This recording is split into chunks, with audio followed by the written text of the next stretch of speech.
Olá, sejam bem-vindos ao Espelho do Casal. Aqui eu te convido a virar o espelho para si e olhar para a sua relação e principalmente se enxergar neste relacionamento.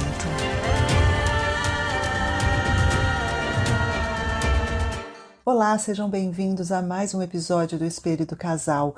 Hoje eu vou falar sobre um tema essencial para qualquer relacionamento saudável, que é como lidar com os conflitos de uma maneira construtiva. Como fazer isso? Se você já passou por uma discussão no seu relacionamento, e quem nunca, né, gente? Quem nunca passou por uma discussão durante o relacionamento? Então, se você já passou por isso, você sabe o quanto pode ser desafiador enfrentar uma discussão, enfrentar isso na relação. Só que você também sabe que é possível transformar esses momentos em oportunidade de crescimento, não sabe? E se não sabe, eu vou contar isso para vocês. Fique comigo até o final, porque eu vou explorar 4 etapas que podem ajudar você a navegar pelos conflitos com muito mais inteligência emocional. Porque os conflitos, eles fazem parte, gente, eles fazem parte de qualquer relação, eu já falei isso antes. Eles surgem por diferenças de perspectiva, de necessidade, ou até por pequenos mal-entendidos que vão surgindo. Só que a maneira como nós lidamos com essas situações é que faz toda a diferença. Hoje eu quero abordar 4 etapas que ajudam a resolver os conflitos de uma forma saudável, sem precisar se machucar, sem precisar ferir a outra pessoa, nem deixar cicatrizes nesta relação, porque isso é muito comum. Quando começa aquela discussão, quando começam aquelas brigas, muitas vezes fala-se coisas que acaba machucando o outro, depois você se arrepende, mas aquilo que foi dito já foi dito, não tem como desdizer, enfim, né? Eu quero trazer essas 4 etapas que vão ajudar você a resolver esses conflitos que vão surgindo de uma forma muito mais saudável, muito mais saudável. E eu não sei se vocês sabem, só que num relacionamento, o objetivo de uma discussão, ela não é buscar um vencedor ou ficar apontando o dedo para o outro, né, culpando o outro. Este não é o objetivo de uma discussão. O objetivo da gente discutir numa relação, para a gente trazer mesmo o tema e para a discussão, é a gente encontrar uma solução em conjunto para aquilo que está acontecendo. Eu tenho um episódio que eu falo muito sobre isso, sobre esse tipo de relação na qual tem que ter um vencedor. Eu não tenho certeza, mas eu acho que deve ser o episódio 5, mas eu tenho um episódio que eu falo só disso. Mas hoje eu quero explorar como encontrar a solução em conjunto. É sobre isso que eu quero falar hoje com vocês. A primeira etapa é a comunicação transparente.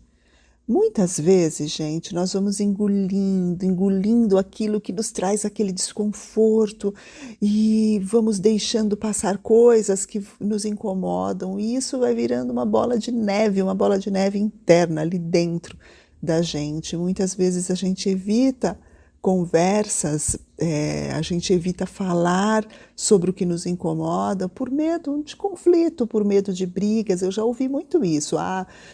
Eu sei que se eu falar sobre isso, isso daí vai virar briga, então eu prefiro não falar. Então, vai acreditando que assim vai viver em paz, sabe? Que evitar estes conflitos, evitar falar sobre esses assuntos, evitar a própria briga, vai fazer com que você viva em paz nessa relação. É um grande engano isso. Deixar de falar só vai gerar mal-estar. Esse mal-estar vai aumentando o desconforto e vai fazer você acumular ressentimentos. Você vai acumulando ressentimento. E o que é comum acontecer? Em um momento você vai explodir, você vai acumulando tanto ressentimento, tanta mágoa, que vai chegar um momento que você vai explodir e vai vomitar em cima da outra pessoa. E ela nem sempre vai entender do que você está falando, porque você vai trazer situações lá de trás, vai pegar o que foi colocado no fundo da gaveta. E aí você traz tudo à tona e a outra pessoa fica assim: oi, do que você está falando?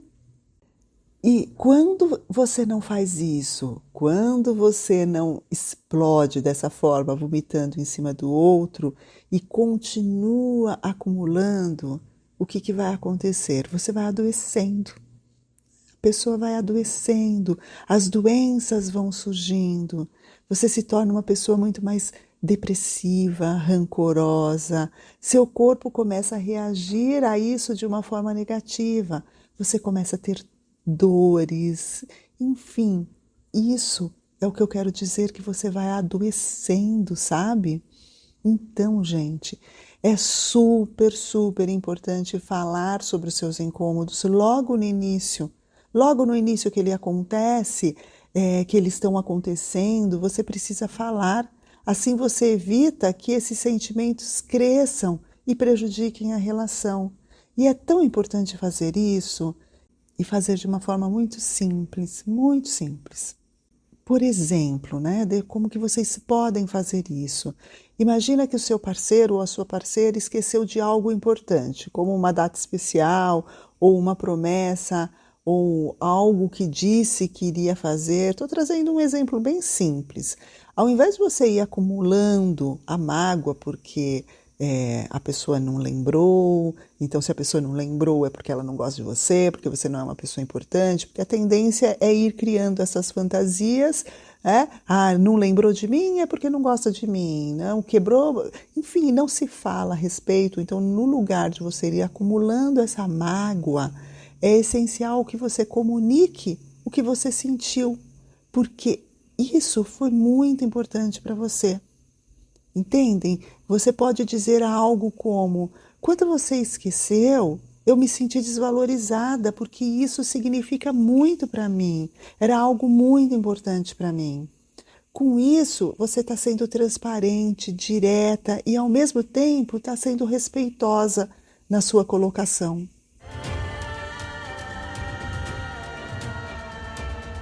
A segunda etapa é substituir a linguagem agressiva por uma linguagem assertiva.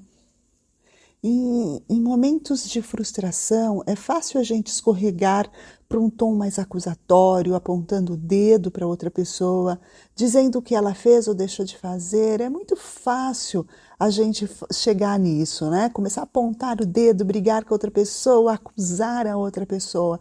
É muito fácil a gente ir por esse caminho, só que isso é muito ruim. Existe uma grande tendência em todos nós de nos defendermos diante da acusação. Então, se eu vou fazer desta forma, se eu vou numa forma acusatória, na maioria das vezes a outra pessoa, ela não vai te ouvir. Ela vai logo se defender e muitas vezes a defesa também vem com ataque. Então, isso não vai chegar a nada, esta relação vira um caos, porque a tensão vai aumentando e o diálogo, ele não vai mais existir, vai ficar só essa guerra aí de acusação, um acusando o outro, tentando ter um vencedor. Por isso, ao invés de apontar o dedo dizendo, você nunca se importa comigo, procura descrever a situação que te incomodou. Por exemplo, ao invés de você atacar com você sempre faz isso, né? Você sempre faz isto, experimente dizer, quando você agiu desta forma, eu me senti ignorada. Percebem a diferença?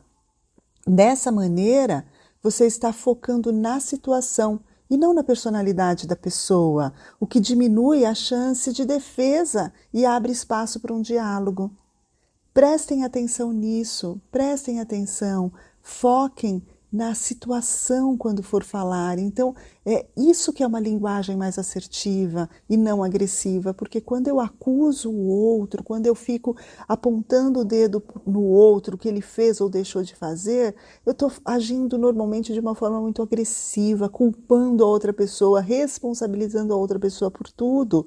E quando eu começo a focar na situação, naquilo no que aquela situação ou aquele comportamento gerou em mim, eu estou indo para uma linguagem muito mais assertiva. Então, fiquem atentos a isso. A terceira etapa é validar os sentimentos e os limites do outro.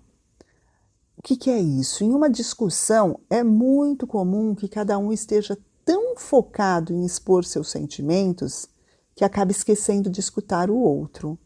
E a validação não significa que você concorda, mas sim que reconhece a experiência da outra pessoa. Se a gente pensar na etapa 2 lá, que eu falo para vocês focarem na situação, e quando vocês focam na situação, vocês vão falar o que aquilo provocou em você, como você se sentiu. Isso é extremamente importante, mas imagina você fazendo isso e a outra pessoa ignorando, não ouvindo aquilo que você está dizendo, ou desqualificando como você se sentiu. Ah, por que você se sentiu assim? Imagina, não é para tudo isso, não faz drama. Isso é desqualificar aquilo que o outro sentiu, que para mim pode até ter sido um drama, mas para o outro não foi. E isso é importante eu entender que para outra pessoa não foi, como a outra pessoa se sentiu. Então, isso é algo extremamente importante, poder validar o sentimento do outro, mesmo que eu não concorde, mas foi assim que a outra pessoa se sentiu e ponto, tá? Então, escute, é saber ouvir e validar como a pessoa se sentiu, validar aquilo que ela pensa, e para poder abrir espaço para um diálogo, você precisa validar. Eu não vou me estender muito aqui, porque eu tenho um episódio inteiro falando sobre essa escuta na relação, mas é sempre bom a gente reforçar essa importância. Escute o que o seu parceiro ou a sua parceira está te dizendo, não interrompa. Não interrompa quando a pessoa está falando, escute e valide, independente de concordar ou não. Afinal, a pessoa está dizendo como ela se sente ou como ela se sentiu.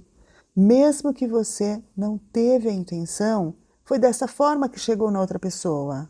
A gente volta naquela etapa anterior, como eu já falei, né? Se você fala sobre a situação, como se sentiu diante do comportamento da pessoa, você espera ser ouvida e que sua fala, seu sentimento seja acolhido. Então é isso que você tem que fazer. Escute, acolha, respeite e depois fale. Depois você fala, podendo até se justificar, dizer sobre a sua intenção, mas isso depois. Por exemplo, se seu parceiro ou sua parceira diz que se sentiu desrespeitado, ao invés de responder com "você está sendo exagerado", diga algo como "eu entendo que isso te magoou. Não era a minha intenção. O que eu tentei fazer foi..." Aí você pode dizer. Isso cria um espaço de empatia em vez de um muro de defesa. E a última etapa, e talvez até a mais importante, é entender que a discussão não deve ser sobre encontrar um culpado, mas sim sobre encontrar uma solução que funcione para os dois. Muitas vezes nós ficamos presos no ciclo de ficar apontando o erro do outro e até mesmo o nosso, nos sentindo culpados de ficar justificando comportamentos, quando o foco deveria ser como podemos resolver isso. Entendem? Então não adianta eu ficar falando porque você fez, porque você deixou de fazer, porque você é, né? Porque você é assim, porque você é assado, ou ai, eu não devia ter feito, ai, se eu tivesse, ai, mas se culpando. Então não adianta seguir esse caminho. Este caminho não leva a lugar nenhum. O foco agora, o que aconteceu, aconteceu. Eu sinto muito. Agora vamos juntos buscar como resolver isso. Então, ao invés de prolongar o conflito com críticas, procure fazer perguntas que busquem a solução, como, por exemplo, como podemos fazer diferente da próxima vez? É uma boa pergunta, né? Aconteceu, ok, aconteceu, agora não tem mais o que ser feito. Mas da próxima vez, como que a gente pode fazer diferente se isso acontecer de novo? Ou então, o que você acha que pode nos ajudar a evitar esse tipo de situação lá no futuro? Isso tira a discussão do campo da disputa e coloca no campo da parceria. Vocês percebem a importância disso? Então, é este o caminho, é isso que é ser parceiro e parceira. É juntar, né? Vocês se unirem para poder buscar a solução juntos daquela situação, daquele conflito. Vocês percebem o quanto precisamos aprender a brigar? É engraçado isso, mas o quanto a gente precisa aprender a brigar. Temos sim que enfrentar os conflitos, discutirmos as situações, mas precisamos saber fazer isso de forma inteligente, com sabedoria, respeitando nossos parceiros, as nossas parceiras. Eu quero que vocês lembrem-se sempre da importância de enfrentar os conflitos de forma saudável. E para isso é preciso passar por 4 etapas. Comunicar de forma transparente, trocar a agressividade pela assertividade, validar os sentimentos do outro e focar na solução e não em apontar os culpados. Vamos lembrar também que os conflitos são inevitáveis, mas se tratados com respeito e inteligência emocional, eles podem fortalecer a relação ao invés de enfraquecê-la. Pensem nisso, comecem a praticar essas etapas, experimentem e depois me contem. Me contem lá no Instagram, @odaispc, como foi e como tem sido isso. Eu espero de coração que vocês tenham gostado deste episódio, que tenha ajudado de alguma forma na sua relação, que possa ajudar de alguma forma na sua relação. E se você quer me ajudar a aumentar este podcast, compartilhe este episódio com outras pessoas que também possam aproveitar deste conteúdo. Siga o Espelho do Casal e avalie com estrelinhas, que isso ajuda muito. Eu estou no Instagram como @odaispc. Lá você pode me conhecer um pouco mais, levar suas dúvidas, sugestões. Tenho o meu contato para agendamento de sessões. Hoje eu fico por aqui. Beijo e até o próximo.